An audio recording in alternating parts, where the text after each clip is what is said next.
विजय मुखर्जी का नाम पर अरेस्ट वारंट है। দুর্গার আসার কারণটা পরিষ্কার, পুরোটা প্ল্যান তৈরি হয়ে এসছে। একটা বেফাস কিছু বললে কিন্তু তুমিও ফেসে যাবে। আপনার সাথে খেলতে খেলতে দাবা খেলাটা আমিও শিখে গেছি অভিরূপ বাবু। এই চালটা আমি দিলাম, সামলা নেবার।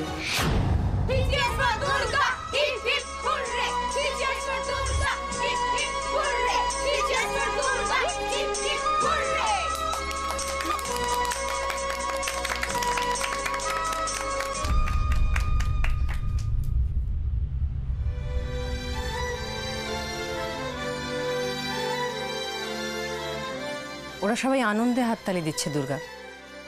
আজকে তোমার জয় যে ওদেরও জয়। দুর্গা, এই দুর্গা, ও মা কোথায় রে? আরে দুর্গা কই রে? মা দুর্গা, আমি জানতাম দুর্গা।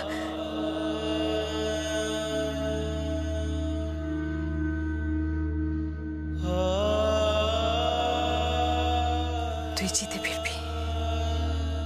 এ জেতার কোনো আনন্দ নেই মা, শুধু জমে থাকা কিছু কষ্ট চোখের জল হলো। তবুও আজ আমি লড়াইটা শুরু করে এসেছি, জানিয়ে এসেছি এদের আমি এর শেষ দেখেই ছাড়বো। বেশ করেছিস, বেশ করেছিস। আর এই সব কিছু শেষ হলে তারপর তো আমার চারু আসবে, বল। আর তোর বাবাও তো আসবে। আমি কবে থেকে সেই দিনটার অপেক্ষায় বসে আছি।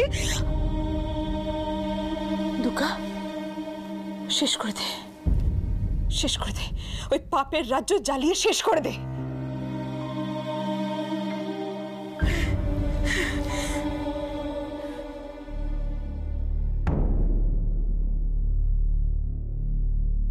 আমি তোমাকে একটা কথা বলতে চাই দুর্গা।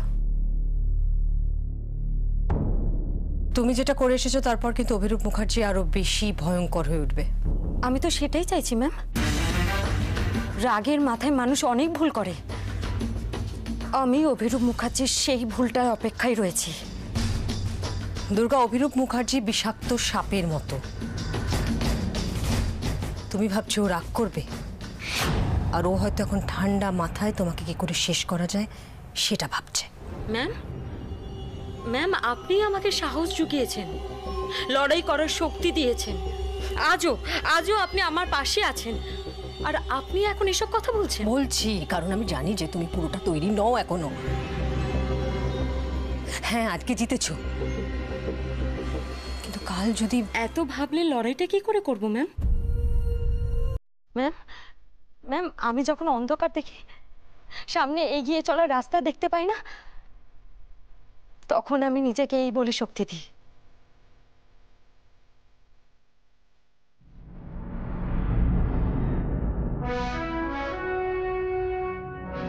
সংকোচের বিহবলতা জিরে অপমান, সংকটের কল্পনাতে হয় না ম্রিয়মান।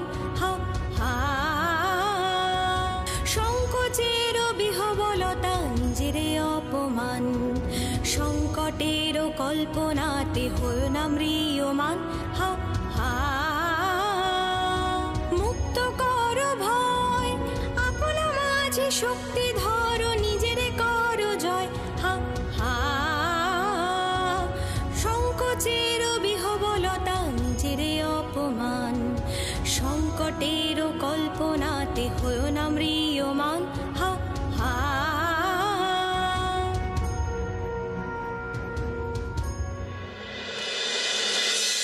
আজ এই দিনটা তোমার জন্য দেখতে হলো মন্দিরা।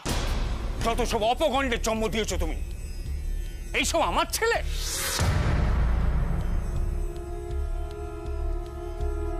এসব তুমি কি বলছো দাদা? বলতে দাও পিসিমণি, বাবার ভুলের দায়টা কারোর না কারোর উপর তো চাপাতেই হবে। জিভ টেনে ছিঁড়ে নেবো তোমার। আমার দিকে আঙুল তোলা হচ্ছে। দেখো দেখো, তোমার আদরের নয়নের মণি কেমন শনি হয়ে চড়ে বেড়াচ্ছে আমার বাড়িতে। শান্ত হও, মাথা ঠান্ডা করে ভাবো বিজয়কে কি করে। রোজ বাড়ির মধ্যেই যদি বিশ্বাসঘাতক থাকে তাহলে কি করে কি করবে বলো তো? একটা ছেলে একটু কাজের ছিল, সেটারও 12টা বেজে গেছে। সব হয়েছে এই মন্দিরের জন্য। আরে প্রেম কর, প্রেম করা স্বাস্থ্যের পক্ষে ভালো, কিন্তু সেই করে একজন দেবদাস হয়ে বসে আছে আর আরেকজন সেই পথেই চলেছে। তুমি যদি ভেবে থাকো আমি তোমার কথা অনুযায়ী চলবো, সেটা তোমার আরো বড় ভুল বাবা। কথা বাড়িও না অনি। আমাকে কথা বলতে দাও। কথা বলতে আমায় বাধ্য করা হচ্ছে। বাবা যদি এইভাবে মাকে অপমান করে যায় তাহলে আমি কথা বলবো। শোনো শোনো মন্দিরা, এই নাকি আমার ছেলে। দুঃখের হলেও এটাই সত্যি বাবা। আর যদি এটা মিথ্যে হতো তাহলে সব থেকে বেশি খুশি বোধহয় আমি হতাম। তাই নাকি? তাই তুমি খুশি হতে? বেশ, তোমাকে খুশি করার ব্যবস্থা আমি করছি। কি করছো? আজ তোমাকে আমি খুশি করব। কি করছো কি তুমি? আরে কি করছো তুমি? করছো কি তুমি? মাথা ঠান্ডা রাখো। ঘরে শত্রু রেখে বাইরে যুদ্ধ করা যায় না ব্রজ। এই আবর্জনা আমি আজই সাফ করে ফেলবো। কি করছো কি তুমি? সরে যাও মন্দিরা, সরে যাও, না হলে ছেলের সাথে আজ তোমাকেও আমি। আমার কি মাথা খারাপ হয়ে গেছে? আগু পিছু না ভেবে তুমি কি ভাববো ব্রজ? কতগুলো বাইরের লোক আমার বাড়িতে ঢুকে আমার ভাইকে অ্যারেস্ট করে নিয়ে চলে গেল, আর আমি মন্ত্রী অভিরূপ মুখার্জি হাঁ করে দাঁড়িয়ে দেখলাম। আমি যেটুক পলিটিক্স বুঝি অভি তোমার জন্য, তোমার কাছ থেকে আমি শিখেছি কঠিন পরিস্থিতিতে কিভাবে মাথা ঠান্ডা রাখতে হয়। এই অপকণ্ডগুলোর জন্য আমি ছুট হয়ে রইলাম, কিচ্ছু করতে পারলাম না। তুমি কিছু করো, দুর্গা সেটাই চায়। বারবার তোমাকে খোঁচাচ্ছে রাগের মাথায় যাতে তুমি একটা ভুল সিদ্ধান্ত নাও। আর এখন যদি তুমি সেই ভুলটা করো তাহলে তাহলে কি? হ্যাঁ, ওই গোড়ালি বসে মেয়েটা আমার কি করবে? ওকে তো আমি মশা মারার মতন তালি মেরে শেষ করে দেবো। অনেক তো চেষ্টা করলেন, কিছু করতে পারলেন কি?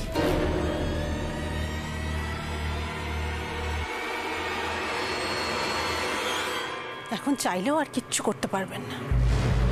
দেখতে চাও? দেখতে চাও আমি পারি কিনা? অভি, বিজয় আজ খুব বড় ফাঁসা ফেসেছে। এর সঙ্গে কিন্তু তোমারও মান সম্মান জড়িয়ে আছে। যে করে হোক ক্লিন চিট দিয়ে বিজয়কে আগে আমাদের বার করে আনতে হবে, তারপরে না অন্য কিছু ভাবা যাবে। দুর্গার কিছু একটা ব্যবস্থা করবো তখন। থাক, অনেক করেছো, আর কষ্ট করতে হবে না। তুমি চুপ করো, শুধু কথার ফুলঝুরি। একটা গোটা লরি উড়িয়ে দিও, মা মেয়েকে ওড়াতে পারলে না। আর কি তোমাদের কি মনে হচ্ছে আমি কোনটা সাহেব পড়েছি, তাই তো? হ্যাঁ, ওই দুর্গা সাহস জুগিয়ে গেছে, তাই তো? খুব ফুর্তি হচ্ছে। এবার দেখো ওই দুর্গার কি অবস্থা করি আমি। একবার ওকে হাতে পাই, তারপর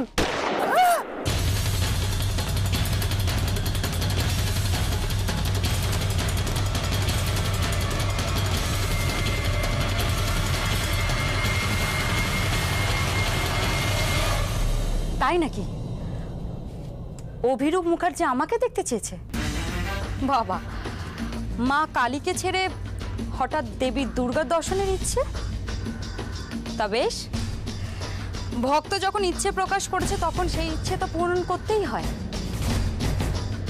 না না, ভয় পাবো কেন? ভয় পাবার কোনো প্রশ্নই নেই। আর ভয় কেন? কোনো বোধই এখন কাজ করে না আমার। কার ফোন রে?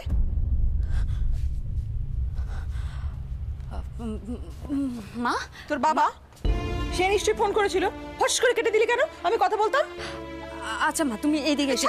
এই যে একখানা কাজ করিস না, আমার রাগ হয়ে যায়, ভাল লাগে না। আর তোর বাবাকেও বলি হারিয়ে যায়, জানে আমার সঙ্গে এতদিন কথা হয়নি, তবু তার যত কথা তোর সঙ্গে, ভাল লাগে না। আচ্ছা ঠিক আছে, তুমি এইদিকে এসো, বসো। কেন আমি তোর কথা শুনবো কেন? তুই আমার কথা শুনিস? শুনবো না তোর কথা। আচ্ছা ছাড়ো না এসব কথা, বসো বসো। তোমার কোলটা পাতো। কেন? আমি শোবো।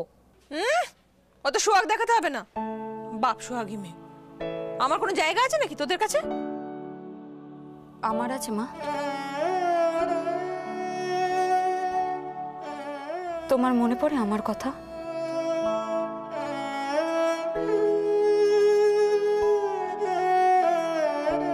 তোদের মনে আছে নাকি আমার কথা? আমি তো তোদের কাছে ফেলনা। এই তো দিদিয়া, গেল তো গেল, একটা একটা ফোন করার নাম নেই।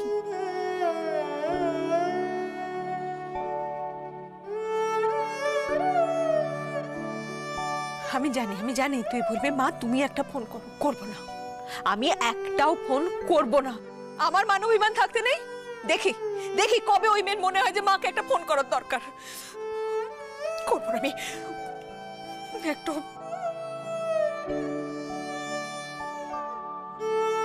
রে বাচ্চা কবে হবে রে? কমাস চলছে জানিস?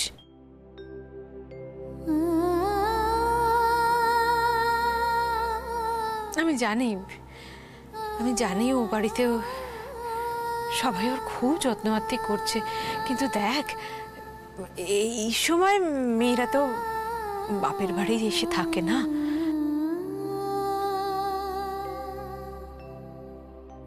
আমারও খুব ইচ্ছে রে ওকে আমার কাছে এনে রাখি। কোথায় রাখবে তুমি? এখানে?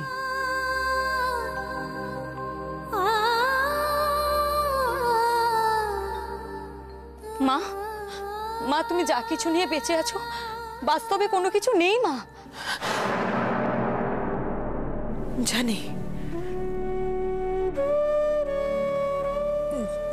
আমি জানি আমাদের বাড়িটা পুড়ে গেছে।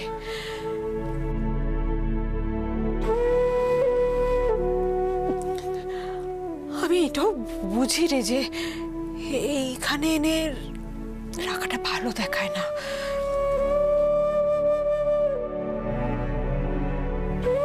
আচ্ছা বেশ, আমি তোর বাবাকে না হয় বলবো আমাকে বরং ওর কাছে নিয়ে যেতে। আমি বরং আমার মেয়ের কাছে যাব। আমিও যেতে চেয়েছিলাম মা, কিন্তু ওদের কাছে পৌঁছানোটা এতটা সহজ নয়।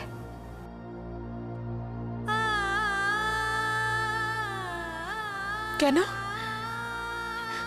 ইচ্ছে থাকলেই ওখানে যাওয়া যায় না মা। কেন যায় না দুর্গা? আমি চাইলেও ওই বাড়ি থেকে আমার মেয়েটার সাথে দেখা করতে পারি না? বলো, আমি একবার ওকে চোখের দেখা দেখতে পারি না আমার মেয়েটাকে? কেন পারি না বল? কেন এরকম করছিস তোরা আমার সঙ্গে? আমি একবার যাবো না আমার মেয়েটার কাছে? মা আমি দেখবো না ওকে। মা কেঁদো না মা, আমি একবার যাবো দুর্গা, আমার মেয়েটাকে একবার কেঁদো না মা, কেঁদো না মা, কেঁদো না। আর কারোর কাছে না হোক, আমার কাছে তোমার চোখের জলের দাম অনেক। কেঁদো না মা। আর তোমার এই এক এক ফোঁটা চোখের জলের হিসেব দিতে হবে ওই অভিরূপ মুখার্জিকে। সব কথা আমাকে বলে কোনো লাভ নেই, আমি কোনো কথা শুনতে চাই না। কাল, হ্যাঁ কালই আমি বিজয়কে বাড়িতে দেখতে চাই।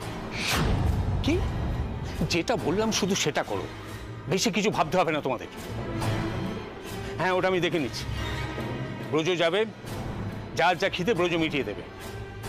মোট কথা যেভাবেই হোক আমার কাজ হওয়া চাই, এটা মাথায় রেখো।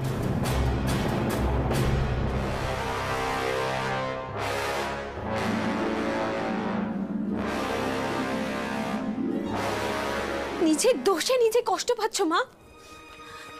বাবার এই কথাগুলো তোমাকে অনেকদিন আগেই বলেছিলাম, তুমি বিশ্বাস করোনি। অন্যায় করলে শাস্তি তো পেতেই হবে। সেদিনকে যদি তুমি বাবাকে একটু আটকাতে, তাহলে অন্তত আজকে এই দিনটা দেখতে হতো না। চুপ কর, তুই চুপ কর। এখন শুধু জ্ঞানের কথা আমার ভালো লাগছে না। চুপ কর তুই। জানি মা জানি, ছোট মুখে বড় কথা বলছি, কিন্তু সেদিন যে কথাগুলো বলেছিলাম আজও সেই একই কথা বলছি তোমাকে। তোর বাবা মার খেয়েছে বলে তোর খুব আনন্দ হচ্ছে না রে? আনন্দ না মা, কষ্ট কষ্ট হচ্ছে তোমাকে এইভাবে কাঁদতে দেখে। তুমি বাবাকে বোঝাতে পারতে, আর সেটা না করে তুমি কেন মা? কেন? কিসের এত লোভ তোমার? টাকা পয়সা গয়না গাটি এসব নিয়ে কি হবে মা তোমার? সবটা যদি বুঝে যেতিস তাহলে তো হয়ে গিয়েছিল। এই যে এত ফুটানি কিসের জোরে করিস রে? হ্যাঁ কিসের জোরে? সবটা তোর ওর ভবিষ্যতের কথা ভেবে। তাহলে তুমি বোধহয় আমাকে চিনতে পারোনি। তোমরা যদি আমার জন্য এই সমস্ত কিছু করে থাকো তাহলে জেনে রাখো মা, আমার এসব কিচ্ছু চাই না, সত্যি কিচ্ছু চাই না। একটু একটু আনন্দ, একটু হাসি, বাস এইটুকুই চাই আমার। শোন, তুই তো তোর বাবার শাস্তি চেয়েছিলি তাই না? এখন ওই লোকটার এই অবস্থার জন্য তুই খুশি? তো খুশি তুই? না মা, আমি তোমাকে আবারও বলছি, বাবার সাথে যেটা ঘটেছে সেটা বাবার প্রাপ্য ছিল। সত্তর তুই আমার 70। তাহলে এরকম করে এই অবস্থায় কেউ সমস্ত কথা বলে? বলতে বাধ্য হচ্ছে কারণ এটা সত্যি মা। তুমি মানো কিংবা না মানো, আমি তো বাবার সামনে গিয়ে সাহস করে কিছু বলতে পারিনি। তোমাকে বলেছিলাম বাবাকে সামলাতে, সাবধান করতে, কিন্তু তুমি বোঝোনি যে অন্যের ঘরে আগুন লাগালে নিজের ঘরটাও পড়ে। এত বড় সাহস তোর?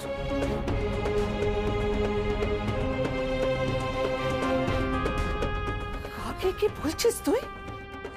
হয়তো এই কথার জন্য বড়দাকে বলে তোকেই আবার বল আরো ভালো করে আমার মেয়েটার কানে বিষ্মন্ত ঢাল। আমি কি বুঝি না এই সমস্ত চ্যাটিং কথা মেয়েটা কোত্থেকে শিখছে? তোমার এখনো আমাদের কথাই গায়ে লাগছে মিস্তি। মিসদা এত কিছু করলো তারপরেও তুমি একবার। আমি জানি তোদের সকলের খুব আনন্দ হচ্ছে, কিন্তু শোন, সেদিন তোদের কারোর সঙ্গে এরকম কিছু হবে না। সেদিন তোরা, তোমার খুব ভালো লাগবে বেলা, সেটা আমি জানি। তাই তো, আমি তো খারাপ, আমার সব কিছু খারাপ, আমি খুব খারাপ। তোমরা আমাকে শাস্তি দাও, কিন্তু লোকটাকে ফিরিয়ে দিয়ে এসো। কষ্ট হচ্ছে বেলা? এইটুকুতে এই অবস্থা? ভেঙে পড়েছো তুমি। আর ওই বাচ্চাটার কথা ভেবে দেখো তো, বুকের ভেতর কত যন্ত্রণা নিয়ে ঘুরে বেড়াচ্ছে। আমরা কিছু ভেবে তলই পাবো না বেলা, কারণ অত কিছু সহ্য করার ক্ষমতাই যে আমাদের নেই।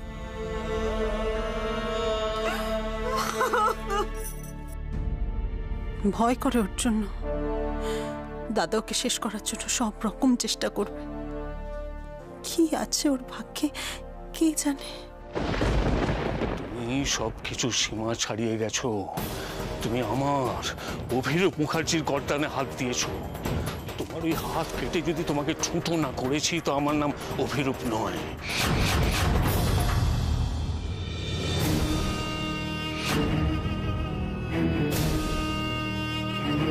শোনো, দুর্গাকে ফলো করো, আর যা যা করতে হবে বলছি মন দিয়ে শোনো।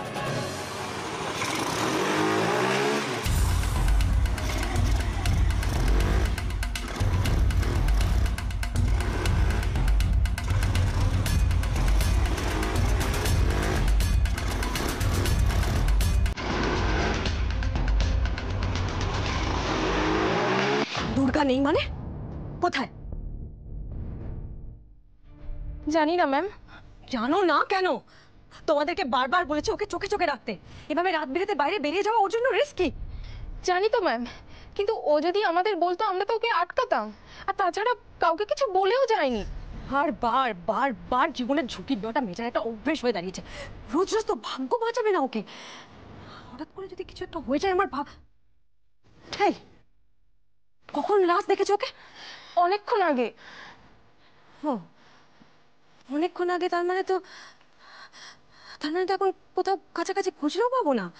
কোথায় যেতে পারে এত রাতে? কেন দিদি ওবার সূর্য তোরণে যায়নি তো? সূর্য তো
নিচ থেকে শুরু করি। আগে হাত দুটো ভাঁ।